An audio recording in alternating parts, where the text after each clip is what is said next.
So, as Nay said, I work for the Touch Trust. So it's a national charity helping people who are blind and visually impaired grow in their faith, but also have opportunities to meet Jesus. And because we're a national charity, quite often it means that I have to travel for work. And that has meant staying in some very strange places over the last year. Now, this is what I walked into when I was staying somewhere near Birmingham earlier this year. And I walked in and I was like, okay, yeah, it's absolutely fine. Clean room. I was able to get dinner at the bar. The Wi-Fi didn't work in my room, so I was like, that's fine. I'm just going to bring my laptop out and I'll do a little bit of work before I go to bed. And all was going well. Until I noticed there was two people staring at me. And I just was like, what am I doing that's so weird? I'm just on my laptop. And then I realised they were still staring at me about 10 minutes later. And I was like, okay, maybe I just need to give up on work for this evening and I will just go to bed. But then I realised there was this light coming in over my shoulder. I was like, that's really weird. So I turned around and there was a screen about the size of this with the football on. So I suddenly realised that I'd been happily, merrily working away on doing some emails, and these guys were just staring at the football behind me. And I was like, I have absolutely no idea what to do right now. If I get up and leave, that feels weird. Then maybe that's what they would have wanted, but 20 minutes earlier. If I sit here any longer, I can't concentrate on what I'm doing. So I know I did this kind of slow, okay, I'm just going to start packing away, and then fled to my room. I felt so weird because I had no idea what the social etiquette was in that place. But who else was awkward? No one. No one else exhibited any signs of awkwardness in that moment. They knew the rules. They knew the expectations. I didn't. And culture is very simply when we know what the rules are. So whether you are meant to take your shoes off when you arrive at someone's house, a very important one, at what time of day do you open Christmas presents on Christmas Day? That gets quite divisive. That's the culture. And our churches and our Christian events have a culture. Now, that culture is really comfortable for us because we know what the rules are. But when you don't know the rules, you can be like me, with the football being projected behind your head, just not quite sure what to do. Maybe you thought the title of this first session was a little bit weird, connecting Christ with the season, because Christ is the reason for the season. We know that, right? But if we look at our world, what is Christmas in the UK in 2024? It's not a baby in a manger, is it? And so the story of Christmas suddenly seems a lot less relevant. So our role is to help them see connection points. I've been having a think over the last few weeks and trying to think if we had to summarise what the main themes of UK Christmas is, what they would be. And I've come up with two. There could be more, and I think there's overlap, but there's two that we're going to look at today. Christmas, this is what we think Christmas looks like in the UK, right? No. First is family. Family is what Christmas is all about. I'm very sad to say that I didn't have to create this graphic, but there was about 1,000 of them available on Etsy and other such suppliers. So we are family, making memories together. That's what people will share on Instagram and other social media sites. But the other one is this. I called YOLO because I couldn't think of another word. I realised YOLO probably dates me, and I think that's okay. But it's that secular experience of Christmas. You only live once. You've got to do everything once. So we're going to spend the rest of my time, looking at these two areas. How does Christ connect with people that are looking to family and people that are looking to YOLO for the reasons for Christmas? So family, the epitome of a successful life, right? That's what we are all told as children. You grow up, you get married, you have children, therefore your life is successful. And yet, even if that has been the case for you, even if that has been your experience, I'm fairly certain that it hasn't been easy, that it's actually been quite difficult, that it isn't actually the easy Christmas that this kind of thing says. I wonder if you've thought about who the women at your event are going to be. I think there's a real mixture of women. None of them will quite look like this, but you're likely to have single mothers, either by choice or not, empty nesters, those who are longing for children, those that are trapped in an unhappy marriage, those who are caring for elderly parents, those that are happily single, and a million more. When we think about doing an event for women, we're not just talking to one blob, are we? We're talking to a real mix of individuals. And so connecting Christ with the season has to be more than it just being about December and about Christmas, because it's the season of life as well. I know that in my Christian life, there has been different points of the gospel, the Christmas story, the wider Bible, that really mean something to me in different points. And so it makes sense, doesn't it, that people in different points in their life will connect to different gospel and Christmas stories in different ways. I was talking to a friend earlier this week about what I should say in this talk. And she said, "Oh, it's really simple. One sentence." I was like, "Okay, go for it." And she was like, "Everyone's miserable at Christmas." I was like, "Okay, that's a quite blunt way of putting it." But then she went on to explain that actually Christmas tends to remind people of what they don't have. So that can be health, it can be family, it can be that feeling that they've just been hard done to in life. And so while I don't think that it's fair to say everybody sat around every Christmas table is thoroughly miserable, I think there's some truth to it, that actually Christmas does show us where we just feel that we haven't got what we want or what we need. So in that case, what does the incarnation mean for these women? I think that feels really tricky to answer, because we know, don't we, that the gospel is for all people. There is one gospel. But the gospel isn't a sticking plaster that we can just put on. It's actually a balm for each of the wounds. It's individual. So how on earth, in a 5, 10, 15-minute, even 20-minute talk, can we show how the gospel is relevant to all of these groups? The good news is we can't. That's great. Maybe that isn't good news. It is in terms of pressure on you. But the really good news is that the Spirit can. Actually, we can work really hard at figuring out how the gospel is relevant to the women that we're speaking to, but it's not all on us. That, to me, is great news. And by talking about Jesus, the Jesus that we see in the Gospels, we see him on every page of Scripture, we know that he is more than the stand-in for a poor family experience. He's the family that we were created for. We know that families hurt us the most. That's not going to be a surprise to anybody.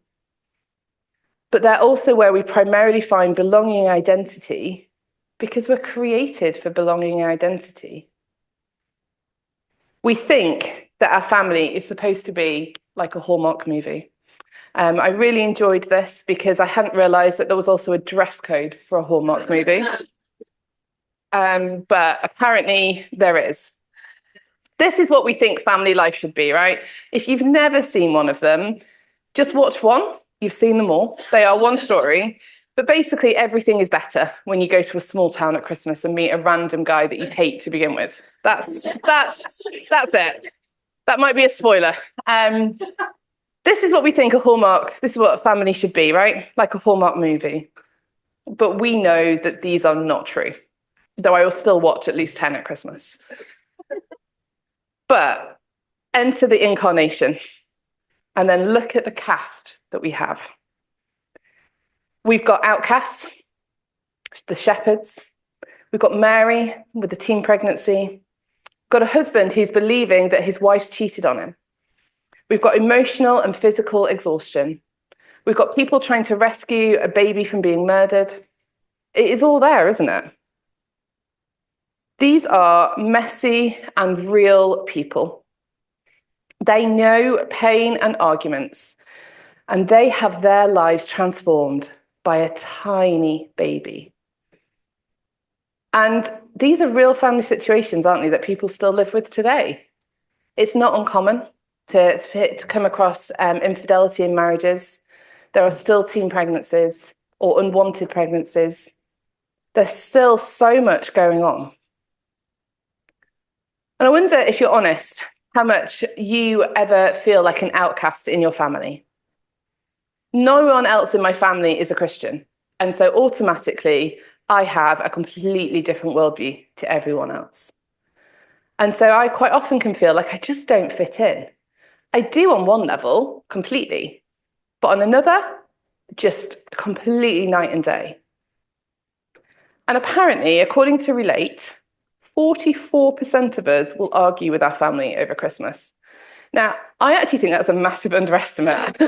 I Googled it several times, so I think that probably says that my family is definitely in the 44%, because surely it's more. But it shows, doesn't it, that when we look to family to give us meaning, we know it's going to fail. And no amount of fancy advent calendars, to which I saw on an Instagram the other day, £250, unbelievable, or other debt-inducing gifts will change that. The only gift who can change things is this tiny baby. I didn't know Nay was going to start by reading Luke 1, but let's look at Luke 2. Luke 2, we have Simeon, and he says this: "For my eyes have seen your salvation, a light for revelation to the Gentiles and for glory to your people Israel." Isn't that amazing? What does Simeon see when he says that? He sees a teeny tiny baby. Seeing Jesus for who he is what changes everything. The fact that God himself came is the good news, and that's where we find belonging. And again, look at what the other person that we're told about in the temple does. Verse 38, Anna. She goes and tells people. Messy people hear the good news. So that's family. What about YOLO? Now, I think this sums up what we're all looking for on Instagram, right? Nay says Christmas is banned in her house until December 1st. I agree. My birthday's the end of this month. You cannot have Christmas before then. But I'm fairly certain that for some people, Christmas has been going on since about August. And it's all about what's online. It's all about the Insta feed. I've never seen so many ways to set a Christmas table. But also this year, I've seen an increase in these kind of ones. The anti-experience. What you don't need to do. These are all the things you don't need to do. Ironically, this is all still experience, isn't it? You're still putting out there, YOLO, you don't need to do these things, rather than YOLO, do these things. It's ultimately the same route. So what are we looking for? Well, doing the right things, but being seen to do the right things. The pressure of booking the Christmas lights before all the good slots go. Which is the best Santa to go to? Which garden centre are we going to go and visit and not buy anything at? Or how do we tell everyone that we're opting out of all the Christmas experiences? But if we're honest, we know that all of these actually fall flat. How many times have we shared a photo on social media or sent it to family and friends of what looks like a really magical, happy time, But the reality is there were tears just before, an argument after, and it kind of taints it. But you share it and your life looks amazing. We're all after experiences, ones that prove that we're alive and that we matter. And we're all wise to social media, right? And yet that dopamine hit still gets us. We still have that niggle as well. Are we really doing this right? Because YOLO, I have to do it right. And the older we get, the more fragile life becomes. We have to pack everything into one life. We have to grab hold of everything with both hands. There's a fear that we're not living life to the full, that we're the ones missing out, that there's something that we just can't grasp. Every time we get close to it, it floats away. What the world offers is not able to fulfill us. What the world offers is actually a never-ending to-do list. What if the summation of our life isn't being the best? What if what we're looking for isn't anything that we can earn or do? In the last week, I've spoken to different friends about different things, and on 3 separate occasions, they've gone, Psalm 16 says something about this. And so, Psalm 16, verse 11. You make known to me the path of life. In your presence, there is fullness of joy. At your right hand are pleasures forevermore. That's different, isn't it, to the YOLO culture? We rush around thinking we have to do all the things, but we don't. We can have joy and fullness. When? Well, when we're in his presence. To the women at your event who are frantic or lonely or isolated this Christmas, what a weight off their shoulders. For the women who on the surface have absolutely everything, they've booked everything well in advance, their life is perfectly curated, everything looks incredible. This is good news, because the fear of not doing enough, of missing out next time, is gone. And Christ came to us at Christmas. That's good news. But it means we can come to him because he came to us. So for the women that you are speaking to at your events, this is the good news. The true experience, the true fulfillment of YOLO has come to them. So how does Christ connect with the season? Well, firstly, it's all about him, which seems stupid maybe in this context to say, but in the world around us, it isn't that stupid, is it? But Christ isn't just for Christmas. He's for life. In him, we have life and life to the full. I think that Christmas does often highlight where we struggle. We see our humanity and our brokenness against those twinkly lights. And that can make us feel really, really rubbish. I want to highlight that wherever you're giving your talk, whatever your context is, you know. I don't know, but you do. And remember that for later, when you're giving talks in small groups, because don't compare your talk with anyone else's. The way in which the gospel applies in your context will be different. The gospel's the same, that doesn't change. We can still help one another, we can still sharpen one another, but a talk that would work somewhere very academic is not going to work on a council estate. And that's okay. Be authentic, be yourself. Share Jesus in the way that you know him. The birth of a baby is the start of the story. It's not the end. We know where the story of Jesus goes, don't we? But the women at our events might not. Maybe they do.